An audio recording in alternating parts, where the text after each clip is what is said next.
5 seconds from now. The two successive blackouts on July 30 and 31, each lasting more than 10 hours, caused havoc in the north of the country as well as the east and the northeast. Whatever the excuses put forward by the government, years of neglecting power sector reform and misplaced investment priorities are at the root of the crisis. On the first blackout day, confronted with a volley of questions, Union Power Minister Sushil Kumar Shinde tried to nonchalantly explain it all away by saying that his ministry was planning huge generation capacity additions and that the situation would improve in coming years. He also attempted to place the blame on power overdrawals by some errant states. Worse, he even pointed out to the blackout that had occurred in New York some years ago. His logic was that we should not view the latest blackout in our country so seriously when even developed countries in the West faced such problems.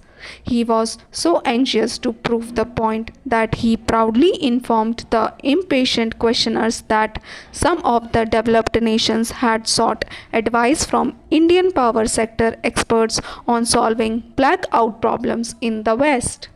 What he, however, forgot to say was that we had rarely heeded the advice of those same experts who provided excellent advice to other countries.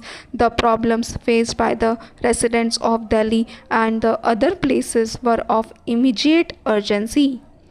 They wanted to know why such a debilitating grid collapse was allowed to occur in the first instance and why it had taken such a long time for the authorities to restore power supply.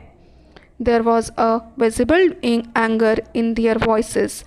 They wanted immediate solutions to the problem, not verbose generalizations. As if to call Shinde's bluff, there was a multiple grid collapse the next day, a sequence of crises that will not be forgotten for a long time. There are 8 state grids interconnected through high voltage alternate current HVAC links in the northern region. There are a few crucial high voltage direct current links also transfer bulk power among the states according to an established formula. There are several high voltage transformers that step up and step down voltages in the system. There are both state and regional load dispatch centers with state-of-the-art technology that keep a minute-to-minute tab on the power system health, triggering preventive and corrective action when needed. When there is failure in any of these protective systems, grid collapses occur. Responses to crisis situations should be automatic, not manual. They should be based on highly sensitive, quickly responding, automated under frequency relays that isolate the troubled portions of the grid before the contagion cascades into a grid collapse. The power drawals in each state should match power availability. If the demand exceeds the availability, the frequency drops dangerously, causing the tripping of the system. Before that can happen, the demands needs to be managed prudently. Also, when power availability exceeds demand, the frequency can shoot up dangerously. Stop. Hello aspirants, please subscribe to my channel to get all the dictations of the latest judgments of High Courts and Supreme Court. Thank you.